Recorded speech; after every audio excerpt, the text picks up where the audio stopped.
It's fantasy football championship week, folks. And today we have some bold takes on which studs you should sit in your championship matchup. Before we do, want to make sure you follow us across the board at Razzball Fantasy on YouTube, IG, and TikTok. We drop daily content over on IG and TikTok, so subscribe to Razzball Fantasy on those platforms. And of course, all off season long, we're going to be here on the Razzball Fantasy YouTube channel breaking down what happened in 2022. Then we got free agency. Then we got the draft. We're going to have a bunch of content on this channel. So make sure you subscribe, hit the preview, hit the like, and make sure you're always jumping over to razzball.com. That's right. We have written content over on razzball.com. Not only do we do football, we do basketball, baseball, and hockey. So we have content for you all year long, but we'll have articles this off season for the Razzball Fantasy football side as well. And then finally, make sure you're joining us on Sunday. We'll be tipping our cap to one hell of a year. One of our last Sunday live shows will be this Sunday for about an hour before kickoff. So join us around 8:30 a.m. PST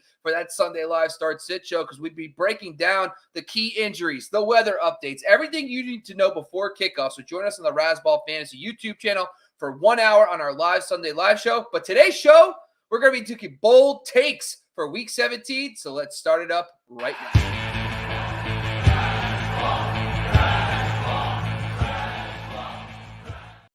All right, folks, we got the man, the myth, the legend, Sky Gawasko. You can follow him at Sky Gawasko on Twitter. What's going on, Sky?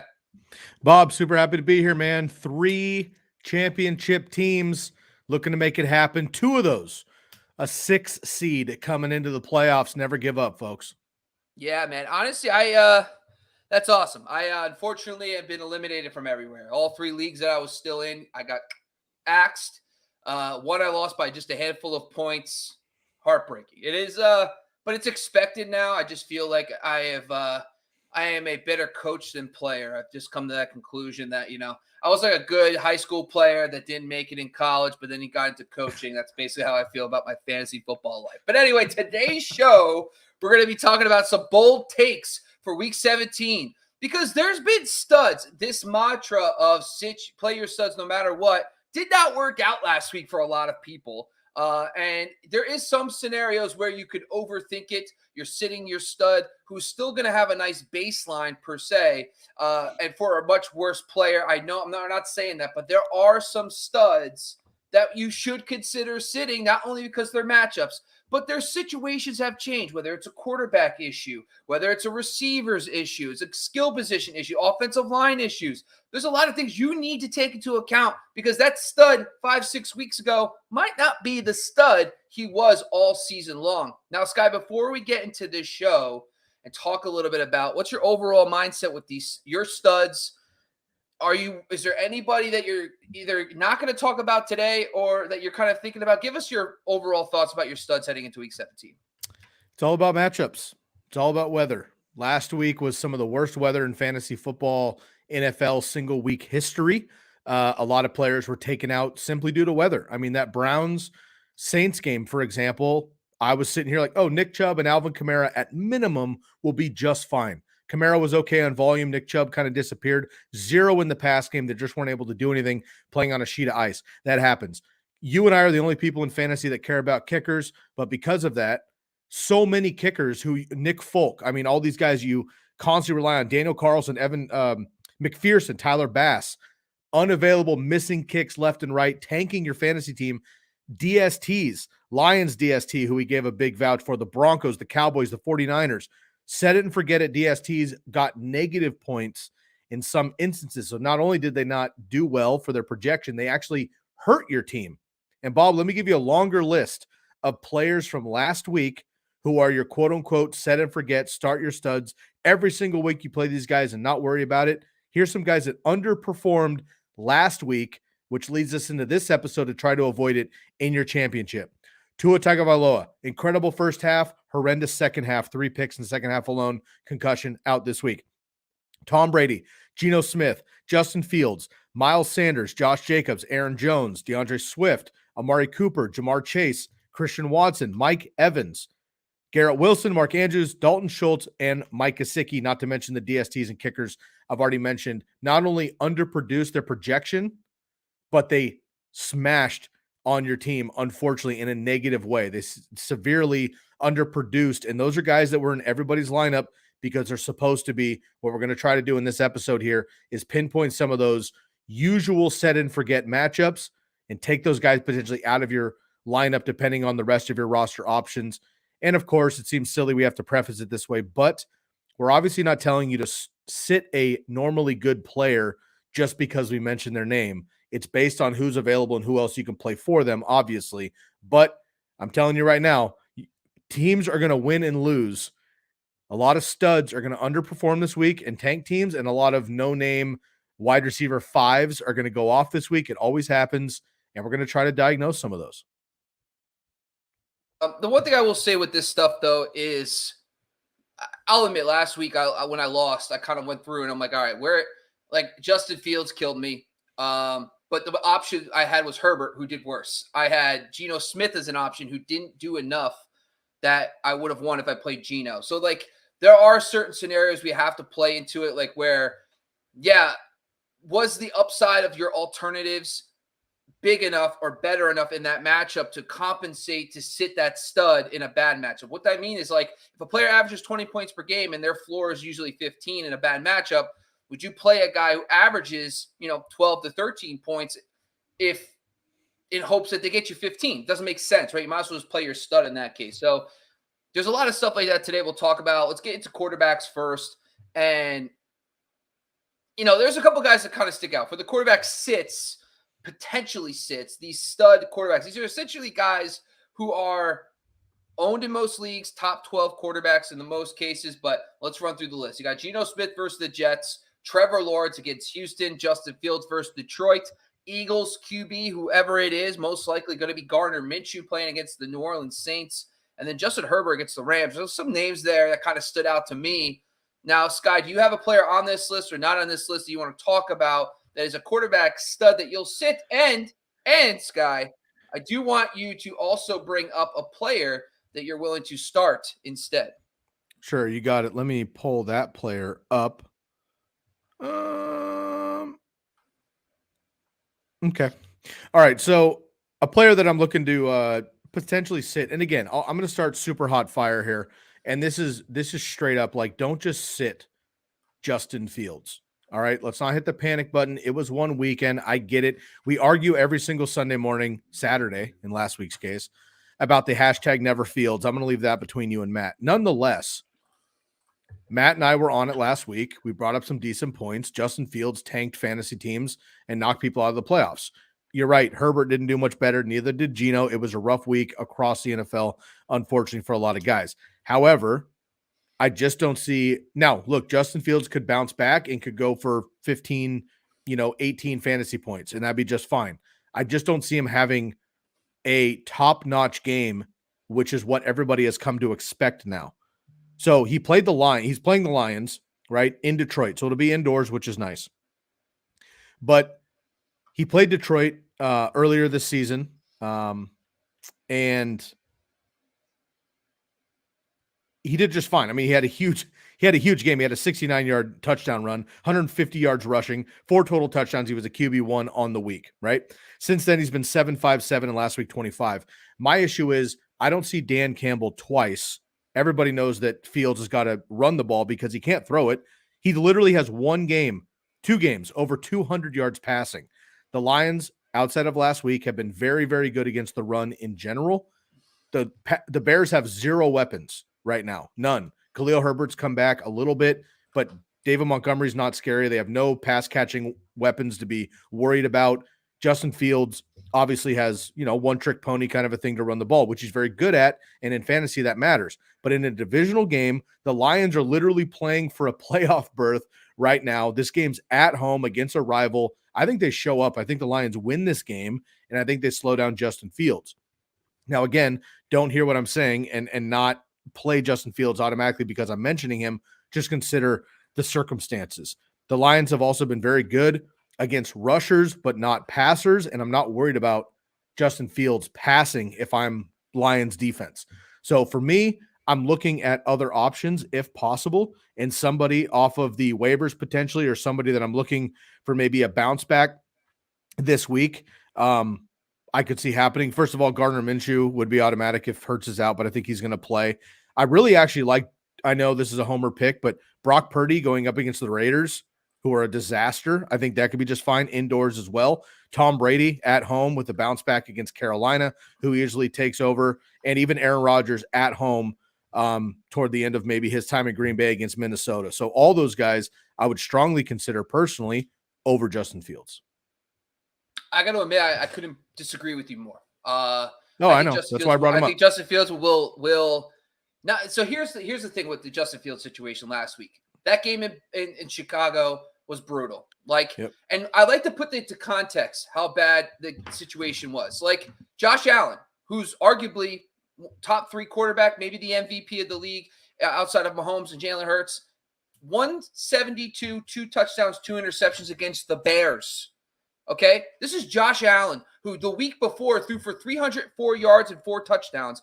The next week in Chicago, he goes 172, 2 and 2. So, like, just to understand that, like, it wasn't the ideal environment. Guys like Stephon Diggs crapped the bed. It was not the ideal situation from a passing perspective, but he was down both starting offensive guards. Both guys have already practiced so far this week.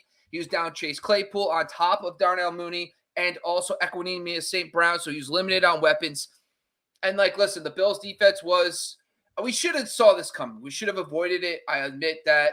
I stuck to my guns no matter what, but this is a example of why we have these shows and these conversations. Like, I should have sat him because the injuries, the weather, and the team they were playing against doesn't make sense to play Justin Fields last week. Now you flip it over to, I shouldn't even get to it more, but now he plays Detroit. Just look up his numbers the last time he played Detroit. 253, 2 touchdowns, 10 carries and 78 yards and a touchdown. I think I love home golf. So I think home golf and the Detroit Lions are going to do well, which is going to lead to some points. That's why I'm in on him. My guy is actually going to be Geno Smith. And now Geno gets to the Jets playing at home, which is good. But listen, Tyler Lockett's a little banged up. Last week against a team like the Chiefs who put up points, he did not come up and play. He did not play well at all. He's looked kind of off the last few weeks after a hot start. It seems like a lot of these guys like Tua and Geno, these guys early on in the season that kind of were new in a new system or new to the starting position. Now teams are getting some tape on them because they're not looking as good. And Geno struggled, and he's kind of had a couple bad games. He had a couple bad ones against San Francisco recently as well. But the Jets are an elite defense. So if you just look at how Geno's played this season against the elite defenses, against San Francisco, both games outside the top 12 quarterback play. Broncos, Chargers, outside the top 12. He's had some decent games against the Saints, Rams, and Bucks, but those defenses have been either banged up or up and down all season long. The Rams defense, forget about it. It's been beaten up. The Bucks, I don't even know what they are, to be honest with you. It's like super weird. Like they come and play one week and then they get smoked the next. The Saints defense has been solid even without Marshawn Lattimore, but overall it's been kind of hit or miss. But the Jets passing, how you beat the Jets have been ironically on the ground with quarterbacks. You see guys rushing for rushing yards against them. Josh Allen, they've had 6 rushing touchdowns this season against them. That's the only reason why they're not the toughest matchup for quarterbacks is they're 4th in passing yards and they have allowed the fewest passing touchdowns. Geno is not a big-time mobile quarterback. He can do some stuff on the ground, but he'll get you like 4 for 25. He's not going to get you the 10 for 100 like a Justin Fields will. So I'm okay with avoiding him. And a guy that I'm actually looking to target this week is Aaron Rodgers. Yeah. Now, a lot of this has to do with Christian Watson if he plays. If Christian Watson's out, I probably won't be all in on this call. But if Watson's healthy and he plays with Lazard, he's finally got his weapons, right?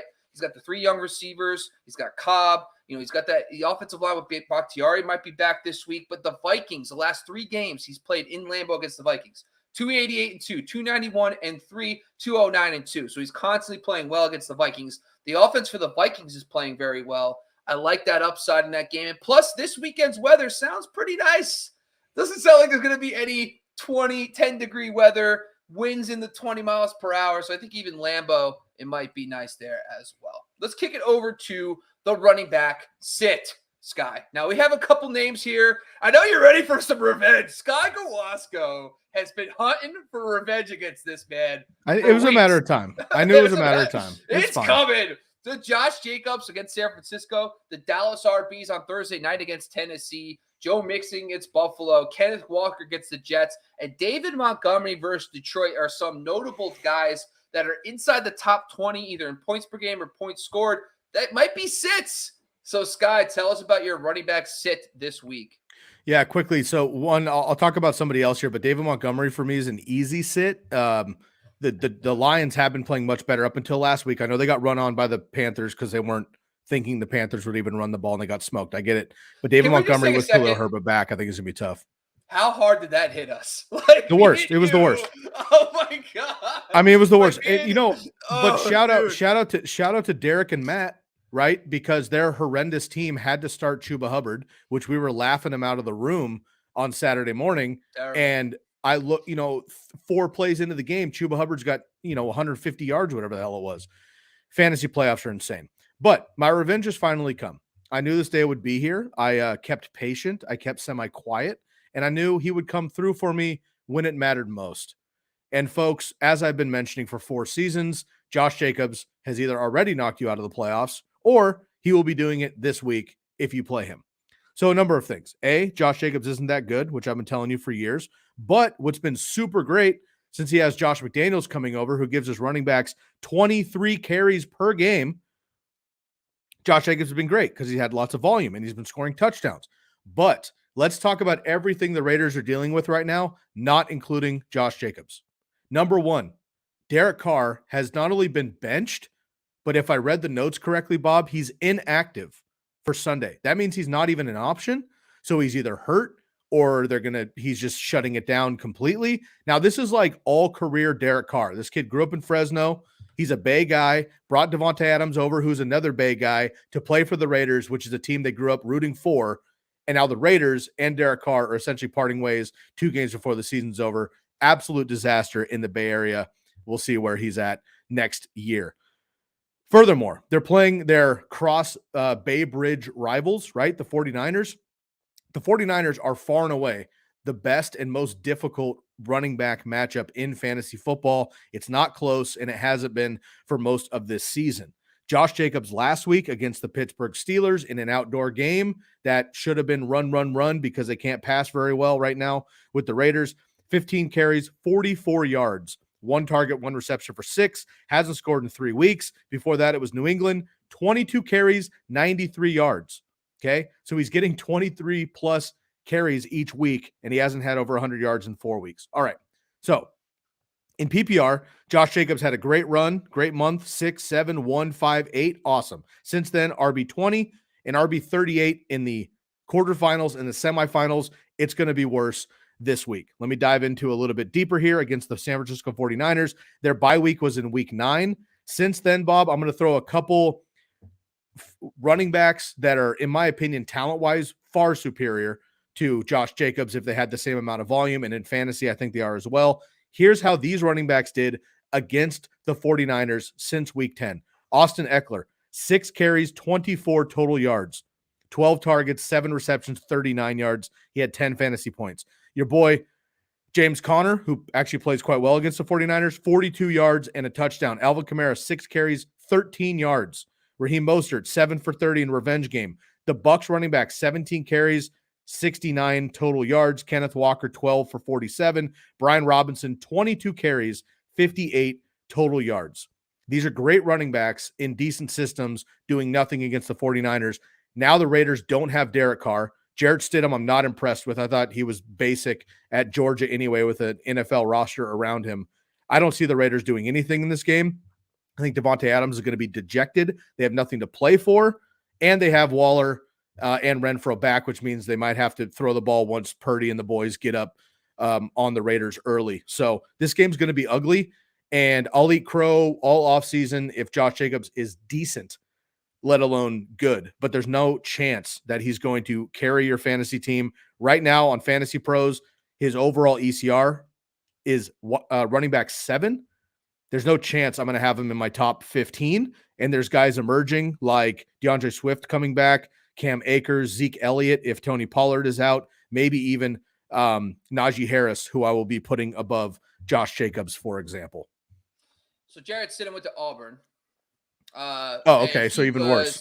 Yeah. So he was But he had Darius Slayton, who's my boy, so that's cool. There. Anyway, another thing too, can we just talk quickly about this Derek Carr thing? Because Yeah. people talk about Derek Carr like last year. Remember with the John Gruden situation, everything went to shit, and he carried that team in the second half of the year all the way to the playoffs where they beat everyone's favorite quarterback, Justin Herbert. He beat him in a game to make it to the playoffs. Like one-on-one, mano-a-mano, he beat Justin Herbert, who's like one of everyone's, glamour boy, and everyone loves Justin Herbert. Yeah, And it's because like, he's that was really just good. well, Herbert's a stud. I'm not saying he's not. But my point is he went toe-to-toe with him and he beat him to make the playoffs. So this idea he's not clutch and stuff, blah, blah, blah. And I understand maybe he's not a fit with Josh McDaniels. But I'm pretty sure Davante Adams went to the Raiders to play with Derek Carr. Is that correct? Am I wrong to think that? I thought that's kind of the reason why he went there, right? That's 100% correct. So then what do they think is going to happen if they let him walk? And do you think Davante Adams is just going to be excited to be there with, now they have an uncertain quarterback situation. So no, of course not. It makes no sense. What after just 1 year, they know Derek Carr isn't their guy when he had no Darren Waller, no Hunter Renfrow this entire year. He's making Matt Collins, by the way, who has a career year this year by 3 times of what he's ever had in his life. So it's just confusing to me that this team, by the way, Josh Jacobs' career year, Matt Collins' career year. I understand their win-loss isn't good, but this is your first year of a rebuild on a team with your new, whatever. Anyway, insane. Hopefully they trade for Brady and we can have a good story. I'm with you, bro. The issue is, though, if you're reading reports quickly, first of all, I was thinking of Jake Fromm. So I apologize, folks, that I thought Jarrett Stidham was as good as Jake Fromm. He's not, and that's my bad. Okay, Jake Fromm's not very good either. Moving on. Derek Carr, if you read the reports yet, other than they're trying to, quote unquote, maintain his health for the offseason, which is complete horseshit, right? Oh, it's horseshit. They're trying to build some sort of trade value for him. And look, maybe the Patriots or somebody else in the league gets Carr and Adams and brings them somewhere else. Who the hell knows? But you're totally right. I mean, paying attention. All my boys in my chat threads are either 49er or Raider fans, and my little homie league chats are going nuts today because nobody knows what the hell's going on, and it just doesn't make any sense. But the Raiders remain an absolute joke franchise. Yeah, it's stupid. Honestly, it doesn't. I understand. Josh McDaniels already had his problems in Denver, and he was a head coach, and people didn't like the way he acted there. Maybe the Patriot way only works in New England for Bill Belichick and Tom Brady put up with his shit. Tom Brady was able to be the quarterback, smart enough to run that system, but also elite enough to to deal with somebody like that and win titles. And if you don't have that quarterback who knows that system, I just think it's a little premature. But I wouldn't mind a Brady Derek Carr swap in Tampa. I think that would be a good option as well. All right, that's enough of that. Let's talk about my running back. I actually switched it up on this guy. I am a little concerned about the Tennessee Titans this week. I think the Titans are basically mailing it in because they have a win or get in game next week against the Jags. So they can lose this week, win next week against the Jags, and make the playoffs. So they don't give a shit. So one of the guys, their defensive line is Jeffrey Simmons, who's an absolute beast. He's not playing. I don't know if I'm really concerned about Zeke anymore and Tony Pollard. Even with Tony Pollard, by the way, dealing with his thigh injury. Because now if Pollard's even limited, Zeke's probably going to run all day on that defense without their studs. Now, I do think the Titans are well coached, but I also do believe that they don't give a shit about this week. So they're playing for next week. So I switched mine to Kenneth Walker. And if you look at Walker's season, he's kind of had a very nice cupcake schedule. If you look at his tough matchups, he's faced the 49ers twice and the Bucks. And if you look at outside of that, his run game match has been very good. He has not faced a lot of elite defenses, similar to the Jets. The Jets are known for their pass defense, but they're also very good against the run. They have Quinnen Williams at defensive tackle, who's a stud. If you look at the 49ers game, 12 for 47, and then 4 for 10 before his injury. Then the Bucks, he went 10 for 17. Now, it worries me a little bit that he's facing now a Jets team who's very, very good against the run. Is probably bottom 5 or 6 in the NFL in points per game allowed. But the Jets really get banged up more in the receiving game than the running game for running backs. And Walker doesn't have many signature passing games in this offense. He does have 2 or 3 games where he's gotten multiple receptions, 30-plus yards. But overall this season, he's done it on the ground. And that's not really how you beat the Jets as a running back. So I am a little concerned about Kenneth Walker. And my start of the week at running back, a player I love, is Tyler Algier. Okay, quietly, over the last 5 weeks, he's ninth in the NFL in rushing yards per game, 17 and 18 carries over the last 2 weeks. And what has changed? Caleb Huntley, he was in a three-man committee. Caleb Huntley got hurt, and now he's out. That's notable. These are things that have changed. This situation is now different. You went from 3 running backs to 2, and for some reason, they hate Cordell Patterson. All the guy does is break off huge runs and score touchdowns, but they hate using him, and they love this kid. He's got the 4th best matchup metric according to our adjusted line yards metric, so I do love getting Tyler Algier in your lineups, and I am fading Kenneth Walker. All right, let's do our wide receiver sits guy. A couple guys here. DK Metcalf against those Jets. Really tough with Sauce Gardner on the outside against outside receiver. Christian Kirk. I know the Texans aren't notable versus anybody, but for some reason they're good against receivers and quarterbacks. You have DeAndre Hopkins with Colt McCoy playing this week against Atlanta. Atlanta's defense, by the way, what the hell? I don't even know what's going on, but they're playing very good defense over the last month or so. Garrett Wilson, the Jets against Seattle. Jets are Seattle's the definition of a slot funnel defense. He might get Mike White back, so that is a little feather in his cap. And then you got Terry McLaurin playing against the Browns. Now, early on in the season, the Browns secondary was bad, but now they got Denzel Ward back. They're playing a lot better. Also, Carson Wentz spreads the ball around a little bit more, and he was not – Terry McLaurin, by the way, was not playing well with Carson Wentz, if you don't remember. So these are some of the notable names that are inside that top 20 wide receiver range that could be sits. Who's your guy you want to talk about, Sky? Yeah, that's a great point about Terry McLaurin there. Terry McLaurin is Taylor Heineke's guy, so unfortunately that's not looking good there. I totally agree. Man, unfortunately, for Seahawk fans, we're kind of piling on right now, and we didn't really plan this, but I'm just looking through this here. We got Geno Smith as a sit at the cornerback position who's having a career year. Kenneth Walker, who's come out of the gates, guns a-blazing when healthy. We told him to sit him. I'm going to pile on, man. I'm going to go with DK Metcalf here, and it's not really even a discussion for me. The Jets are not the Jets, right? The Lions are not the Lions anymore. Both of these teams are young, they're well coached, and they're playing hard. And the Jets have a real opportunity to make the playoffs here. If they beat Seattle in Seattle, which I think is definitely possible, they're going to knock Seattle out of the playoffs. They're going to probably enter the playoffs legit on their side, and then the Patriots could beat the Dolphins without Tua, and then the Jets are maybe going to make the playoffs. So this is a huge game between the Seahawks and the Jets, actually kind of underlying on the week here. But, man, for DK Metcalf, love the guy. I want to give a shout-out here to Donkey Teeth, who all offseason was the only guy in the entire industry repping DK Metcalf. And sure enough, he was right for most of the season. But here we are when it matters most. Rough schedule, which we told you about a month ago down the stretch. But in PPR leagues, in the last couple of weeks, he's wide receiver 15, 35 against the 49ers, and 20 last week. Last couple games here without or with a limited Tyler Lockett, and now Tyler Lockett may come back as well. So this might be a situation where if DK has Tyler on the field, it's actually better for DK Metcalf than just playing by himself without many other weapons. But nonetheless, the Jets alone as a unit have been the second best against the pass in all of fantasy football against the wide receiver position. They're playing very, very well. And just like I did with Josh Jacobs, Bob, I want to throw out some notable names at wide receiver that the Jets as a unit have shut down. So I don't necessarily have or am going to report like Sauce Gardner versus somebody or whatever, but as a unit, both of those guys are playing very well. And here's a couple guys since their bye week in week 10. So they had Justin Jefferson, right? Obviously all world. It should be an MVP in my opinion this season, but he had 11 targets, 7 catches, 45 yards and a touchdown. So for Justin Jefferson standards, that's a basic game, 15 fantasy points. They had Stephon Diggs and Gabe Davis on Thanksgiving Day, 5 targets, 3 receptions, 37 yards for Stephon Diggs, and 3 for 31 on 4 targets for Gabe Davis. Neither one of them scored.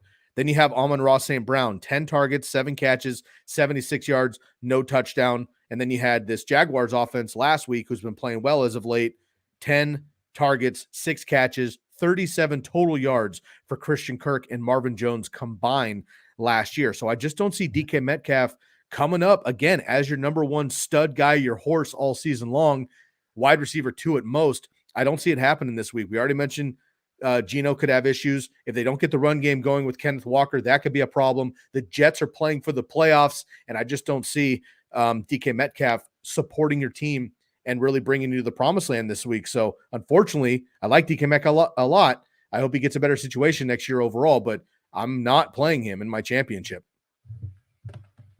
Yeah, Yeah, I don't blame you. It kind of fits perfectly with my G notes discussion. So look at us. We're fading the Seahawks offense this week, and that could go badly. Actually, I have one more here. Mine is actually Christian Kirk. So the Texans are oddly really, really good against inside receivers. And based on how the Jaguars are right now, they have this Jones on the outside, they have Ingram and Kirk on the inside. And in week 5, when these two teams faced off, he went 1 for 11. I think another problem too is the emergence of Evan Ingram. Like Evan Ingram is now like the primary guy, and it looks like they gotta go hand in hand here. Like it looks like because Evan Ingram's getting all these inside looks, that Kirk has really kind of taken a back seat over the last few weeks, and it really shows in his play. But just forget about that for a second. Just look at the slot receivers, quote unquote, versus the Texans. CeeDee Lamb, 5 for 33. Hunter Renfrow, 3 for 55. Wan'Dale Robinson, 2 for 20. Jerry Jeudy, 1 for 20. These guys have all underperformed against the Texans. A lot of this has to do with the fact you could run all over the Texans, but the Texans are playing some inspired football, so that's good. And because of the emergence of Evan Ingram, I do believe that. And the other thing too is the Jags also don't have much to play for here. I mean, they got a win-in situation in next week anyway. So if I'm not going to play Kirk, guy, I'm going to go back to the well on. And this has to do a little bit with no Christian Watts. It'll be Allen Lazard. I think this week, I know it's been just like a listen. I get it. I understand that. I know Allen Lazard's been tough this year, but okay, first of all, he gets hurt the first couple weeks. Then he comes back, eases in a little bit, and then he hits a stretch where he catches a touchdown like 5 straight weeks. And then Aaron Rodgers breaks his finger, and now all of a sudden Aaron Rodgers is playing like shit. And then you have the emergence of Dobbs and Watson. And Rodgers doesn't have the volume anymore, or he's not making the plays. Like if this was MVP Rodgers from 2 years ago, I think we probably see 2 or 3 guys playing well, but it's just not the case. But anyway, if Watson's out, I do like Lazard this week to perform well against the Minnesota Vikings. Vikings are absolutely horrendous against wide receivers, but mostly guys because Patrick Peterson plays on one side.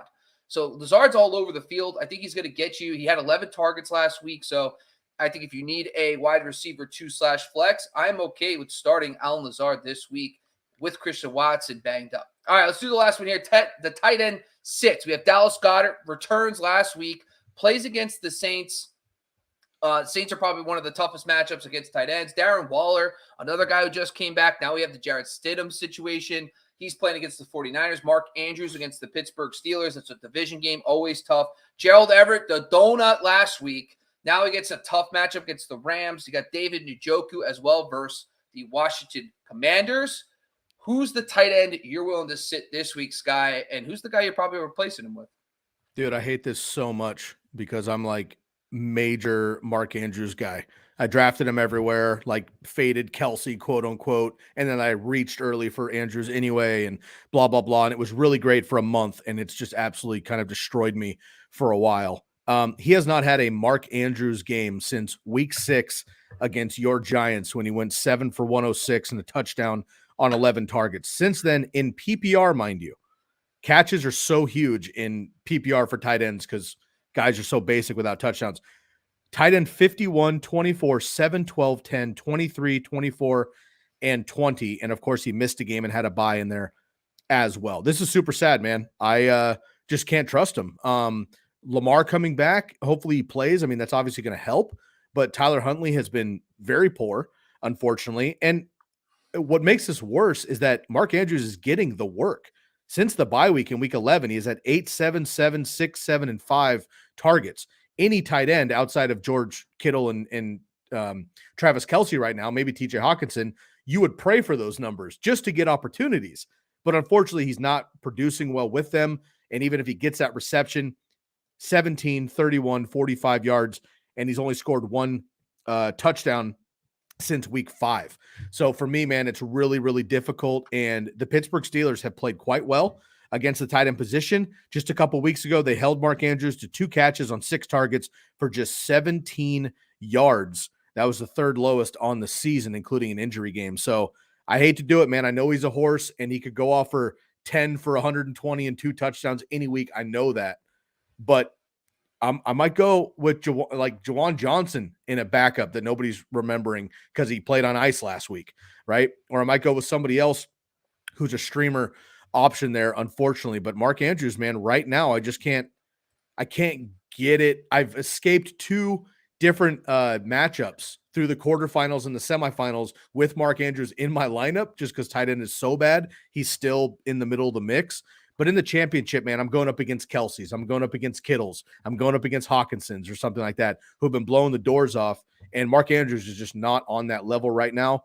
So I know it's going to be real, real hard. But if I'm looking for a normal start your stud to sit, I can't think of any better candidate right now, unfortunately, than Mark Andrews.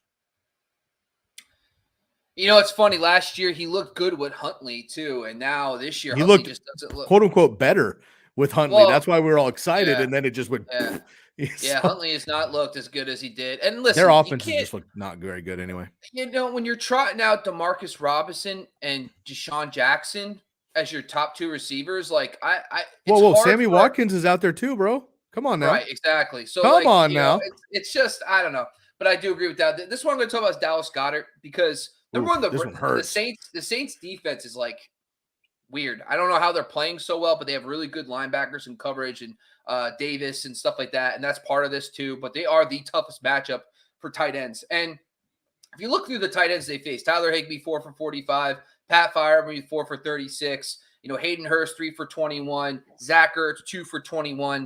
A lot of guys in there where those are, you know, that's probably in the tight end landscape in half PPR. Meh, like, you know, outside the top 12.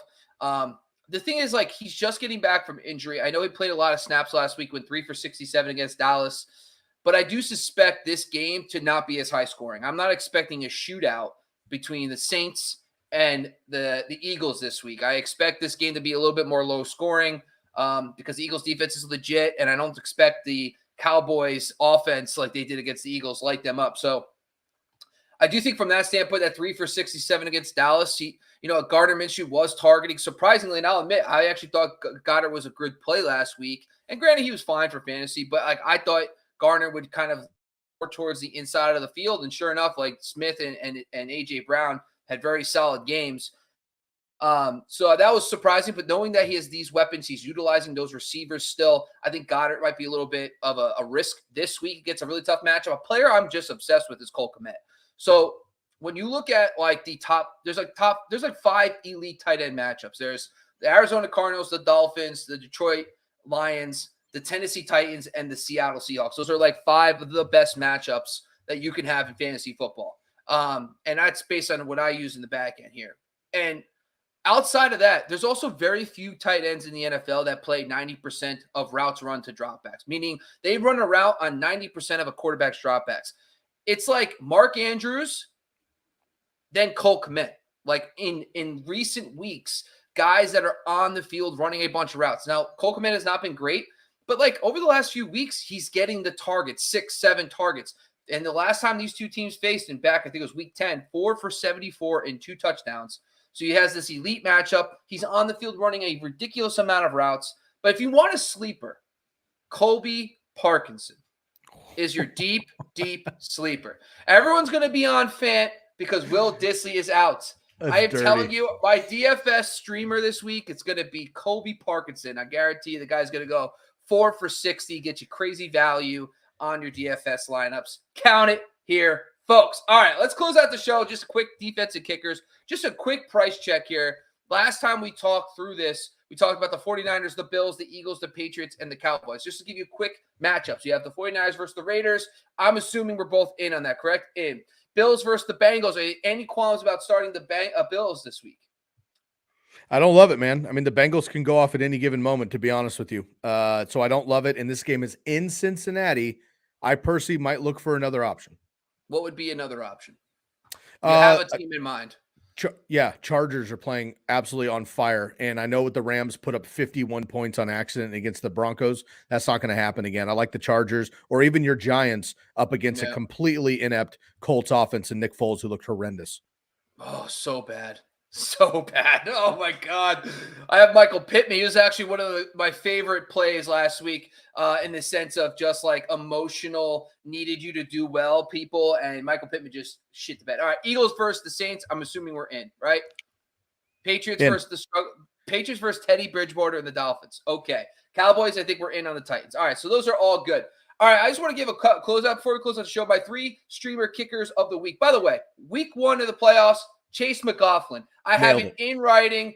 The guys know. Second week, Graham Gano. Nailed it. Have it in writing. Nailed it. This week, my kicker is Dicker the kicker.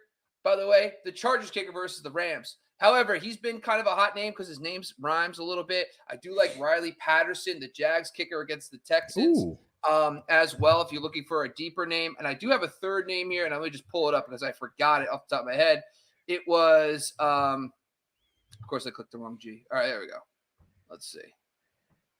Oh, I fucked this up. All right, I messed up. I forget what the third one was. It was, I don't have it available in this 1 second here. Just give me 1 second. You know what? It's fine.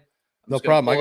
I got a pop quiz for you, Bob. A little kicker trivia for you if you'd like. Oh, Jake Elliott, by the way, is my last one. Jake Elliott, the Eagles kicker, gets New Orleans. All right, I got a kicker trivia to get out of here before our championship weekend for you, Bob. 2 of them. All right, the consensus K1, K2 in draft season, of course, Justin Tucker and most likely Tyler Bass. Bob, first question, 2-parter. First question, on the season, how many number 1 overall kicker performances has Justin Tucker had? The number 1 kicker over the whole season. 0. Very correct. You've done your kicker research. Number 2, how many has Tyler Bass had on the entire season? 0. 1 against Cleveland in week 11. But folks, kickers and DSTs are extremely volatile. However, they can be winners or losers for your team. Make sure you're paying attention to kickers and defenses, and you could probably get a lot of that information Sunday morning. All right, folks. Listen, that's it for this week. This is our bold takes for week 17. You sit these suds. You're going to sit Josh Jacobs. Are you sitting DK Metcalf? Well, you should, according to us. But please enjoy the week 17 matchup. This is what we've been waiting for. If you're in it, enjoy it. Have fun. If you're playing in a consolation bracket, have fun. Enjoy it. This is it, folks. This is the last week of the real fantasy season, but next week we'll be around just to pop around if anybody's playing until week 18. Please join us on Sunday. We'll be in our Start Sit show from 8:30 to 9:30 a.m. PST. We'll be live on the Razzball Fantasy YouTube channel. Make sure you go subscribe to the TikTok and IG, and make sure, of course, you go to razzball.com. Once again, I'm your host, Bobby Lamarck. I want to thank my bold man over there, Sky Gawasco. We are out of here.